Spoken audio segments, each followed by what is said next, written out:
The narrative begins in the Riverfield morgue, a silent environment filled with a dense atmosphere, where Raymond carefully supervises an embalming procedure while recording a detailed formal report about the ongoing process. The body of Emily Sawyer rests on the metal table, motionless and pale, while the trainee Rebecca Owens performs each step of the procedure under Raymond's precise and experienced guidance. He watches her every movement attentively, offering subtle instructions and ensuring she maintains proper technique, making sure the work is carried out with accuracy and respect. At a certain moment, when Rebecca turns to pick up a specific instrument, Raymond notices, even if only briefly, a slight movement in the corpse's toe, something that seems unusual, but he chooses not to react immediately, keeping his expression neutral and controlled. Noticing his fixed gaze, Rebecca asks if something is wrong, but Raymond, calmly and firmly, states that everything is under control and encourages her to continue the procedure without interruptions. After some time of continuous and focused work, the embalming process is successfully completed. Raymond records the final note in his report, acknowledging Rebecca's performance and praising her dedication and precision during the task. Then Rebecca carefully transports the body to the refrigerated storage area before returning to the preparation room to begin cleaning the instruments and surfaces used. While carefully reviewing the checklist of materials, she realizes that the embalming fluid is almost depleted, which leads her to head to the storage area located in the basement to get more supplies. However, before she can go down, Raymond suddenly appears and questions her presence there in a stricter tone. After Rebecca explains her intention, he acknowledges her initiative, but firmly instructs her not to access the basement, explaining that the necessary supplies can be found in a cabinet at the front of the morgue, making it clear that there is no need to go to the lower level, implicitly suggesting that that space should be avoided. Later, in a more relaxed moment of conversation, Raymond comments that there is not much room for celebrations in that type of profession, although he casually mentions the idea of a possible symbolic toast.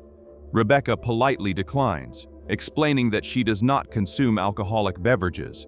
Then she asks about her work routine, wanting to know if she will work alone, and Raymond confirms that she will be responsible for most operational tasks, while he will handle the administrative and commercial aspects of the business.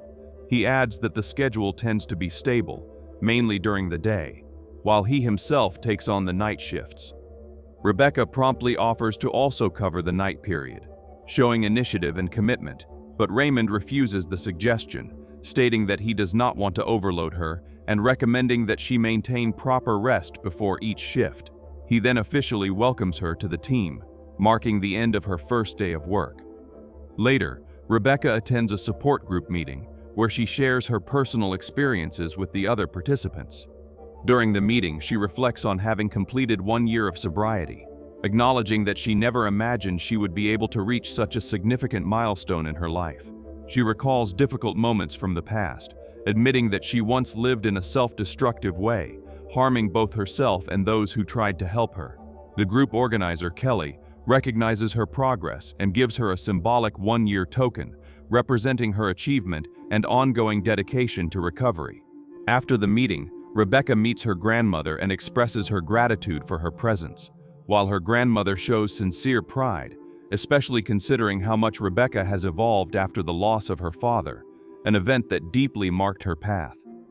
Before leaving the place, Kelly approaches again, mentioning that she was worried because Rebecca was the last to receive her token, and encourages her to seek help whenever she feels any risk of relapse, also congratulating her on completing her internship. Later, while driving back home under an increasingly heavy sky, Rebecca receives an unexpected call from Raymond, who informs her that several bodies have been transferred from the city morgue and asks her to return immediately, as he will not be present to handle the situation. Trusting her recent training, Rebecca accepts the responsibility and heads back to the morgue. As an intense storm forms, with thunder echoing and lightning illuminating the dark sky, she arrives at the location and begins working completely alone. She carefully reviews the instructions received, which include both embalming and cremation of the bodies, and briefly pauses as she internally questions why she was also assigned to perform the cremation process. Even so, she proceeds, removing the first body from the storage chamber and placing it in the preparation room. To ease the tension of the silent environment, she turns on some music and begins examining the body, noticing the presence of a recent cut, which leads her to briefly reflect on its origin, although she continues with the procedure. She performs the embalming and records all the necessary information accurately. In an unexpected moment, the body suddenly moves, turning its head and opening its eyes in a disturbing way. But Rebecca does not notice this movement and continues her work, later taking the body to cremation. Shortly after, when stepping outside to check something, she notices that her car door is open and decides to close it quickly. Upon returning inside the morgue, she begins to hear almost imperceptible whispers around her, low and indistinct sounds that leave her confused and disoriented. The sensation gradually grows until she holds her head, trying to regain control, being interrupted by the sudden ringing of her phone. Raymond is on the other end of the line, asking if everything is all right. Rebecca responds affirmatively, explaining that the storm is causing fluctuations in the electrical power, but that the situation remains under control. He reinforces that she should contact him if she needs help. Resuming her tasks, Rebecca prepares another body for the next process. While moving it toward the cremation area, the electricity completely fails, plunging the environment into darkness, while her phone battery is nearing its end. Seeking an improvised solution, she looks for an alternative light source and uses pieces of paper to light a small flame, creating a weak and unstable light that partially illuminates the space around her, further increasing the tense and unsettling atmosphere of the place. While continuing to handle the covered body on the table, there is a subtle impression that something moves beneath the fabric covering it, as if there were an involuntary reaction. Yet Rebecca does not notice any abnormality and proceeds normally with the cremation process, maintaining focus on her technical tasks. Moving on to the next body, she identifies another recent wound, similar to the previous one, which sparks slight unease, although she tries to ignore the feeling. Suddenly, a knocking sound echoes through the silent environment, leading her to interrupt her work to investigate, but the noise abruptly ceases before she can locate its source. She decides to disregard the incident and returns to the room, only to be faced with the inexplicable absence of the body she had left there, which leaves her confused and momentarily disoriented. At that moment, the phone rings unexpectedly, breaking the oppressive silence. Upon answering, an unknown and accusatory voice claims that everything is her fault, provoking immediate and intense fear, causing her to abruptly end the call. Still shaken, she remains motionless for a few seconds until she notices the presence of blood on her own hand, which deeply alarms her. Quickly, she pulls up her sleeve to check, but just as it appeared, the blood completely disappears, making everything return to its previous state, as if nothing had happened. The phone rings again, and this time the voice she hears is her father's, in a desperate emergency recording, reporting the disappearance of his daughter, who was struggling with addiction and had gone to the lake without returning home. Rebecca reacts immediately, recognizing the situation and calling out to him urgently, but the call abruptly ends, leaving a disturbing void. From that moment on, memories from the past begin to emerge with increasing intensity, blending with the present in a confusing way, until she loses the ability to distinguish reality from memory. Disoriented, everything around her seems to disappear, and in an instant, Rebecca awakens in her own home, as if she had been abruptly transported. A firm knock echoes at the door, and as she approaches, she hears Kelly's voice calling out to her, stating that she is there to help. Initially hesitant and suspicious, Rebecca refuses to respond, but after a few moments of indecision, she finally opens the door. Kelly observes her state and suspects that she may have relapsed into substance use, but Rebecca claims she does not remember how she got there.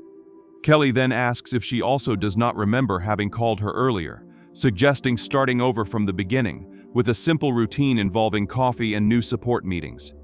While preparing coffee, Rebecca again denies any drug use, but Kelly, with experience, explains that she recognizes signs of relapse and that admitting the problem is the first step toward recovery.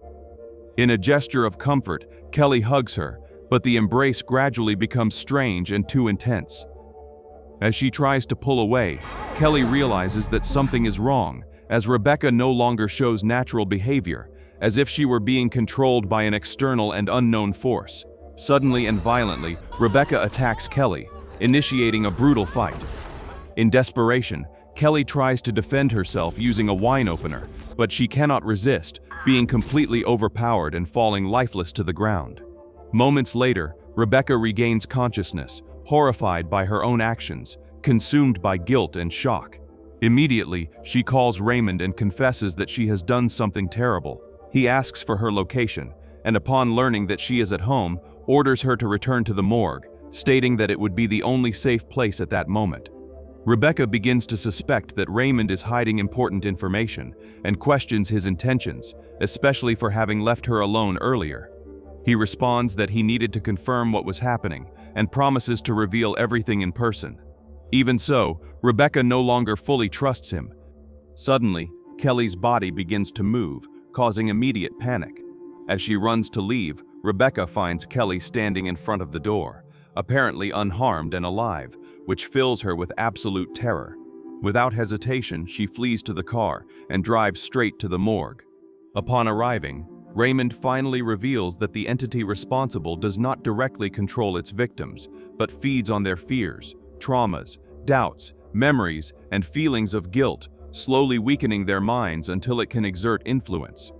Rebecca questions why this is happening specifically to her, and Raymond explains that the entity uses dead bodies as temporary anchors in the physical world. But its true goal is to find a living host strong enough to allow a complete and lasting possession. Confused and frightened, Rebecca asks what this means for her fate, and Raymond replies that the entity found a vulnerability in her and exploited it to establish a connection. He states that, in most cases, the possession process fails before it is completed, but with her that did not happen, indicating a deeper and more dangerous bond. He apologizes, revealing that the connection has already been established. When asked what must be done, Raymond explains that it took him years to understand the situation, but that she will need to face it alone, as he can no longer intervene directly. He warns that time is running out quickly, and that once the connection is complete, there will be no possible return. To banish the entity, it would be necessary to send it back to hell, which requires discovering its true name, something essential for the ritual.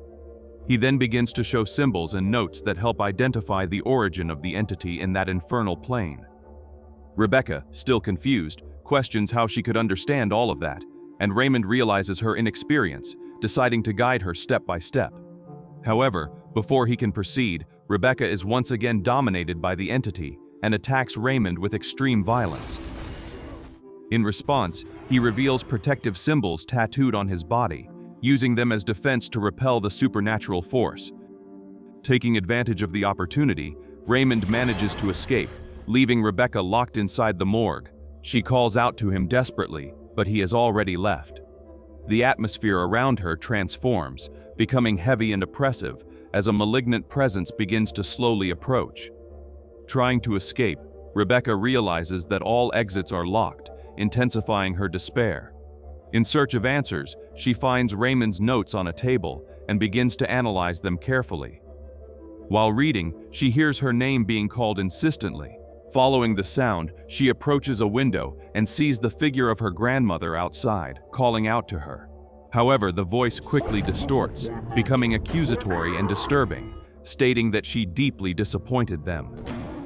The presence intensifies, repeating incessantly that it wants to come in. Turning around, Rebecca sees the figure of her father, who suddenly becomes hostile and attacks her in an aggressive and frightening manner.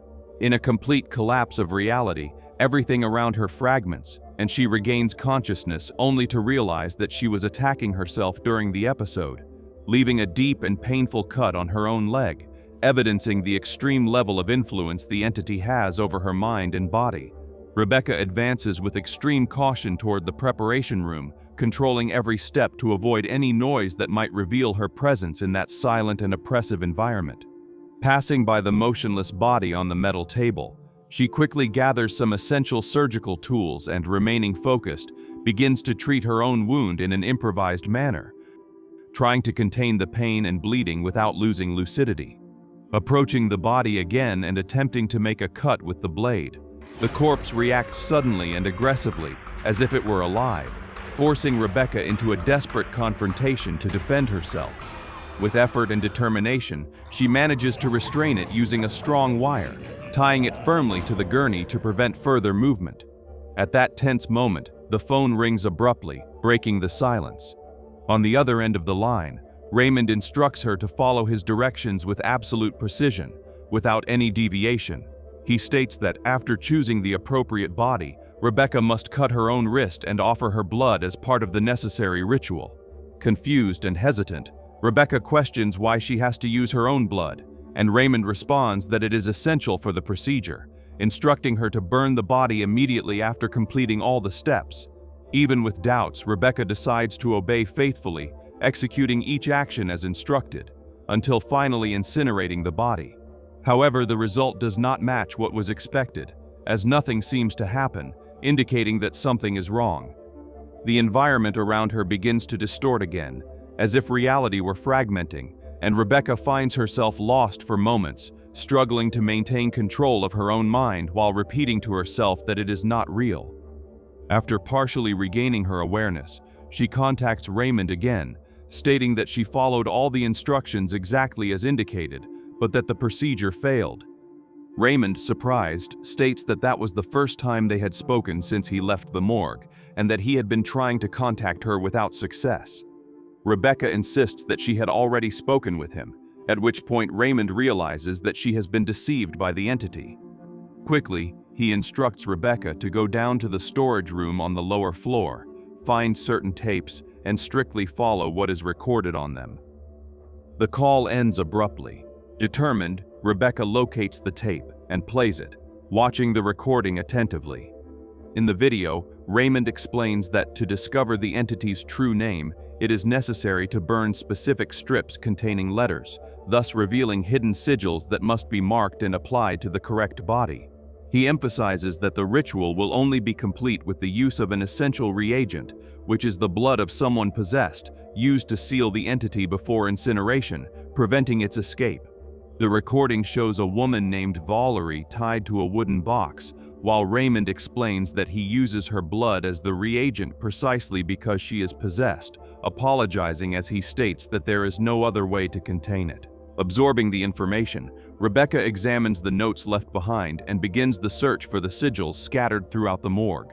She finds the first symbol and places it correctly, but soon the distortions return with greater intensity, altering her perception of reality. Even under intense psychological pressure, she resists and manages to locate the second sigil, placing it in the correct position. The interference intensifies even further, but Rebecca perseveres, finding the third sigil and completing another stage of the process. The last symbol is located in the bathroom, and upon reaching it, reality violently distorts, causing her to lose her sense of the environment again. The door locks by itself, and the space begins to fill rapidly with water, creating a sensation of imminent drowning. In desperation, she tries to escape, but slips and hits her head, plunging into another vision. The scene shifts to the lake from her past, where the young Rebecca is unconscious while her father desperately tries to save her. Suddenly, she returns to the present reality, realizing that she successfully applied the 4 necessary sigils. Following the plan, she goes in search of the reagent and finds Valerie still restrained. Promising to return to help her, Rebecca collects the necessary material and chooses a body that has a specific mark on the chest, taking it to the preparation room. The body emits disturbing sounds like low growls, while she carefully positions the mark and executes the rest of the ritual, using the reagent to seal the entity. A burned sigil appears on the body's head, indicating partial success, and she proceeds by burning it completely. Feeling brief relief, Rebecca goes down to the basement and encounters a demonic figure, realizing that the threat has not yet been eliminated.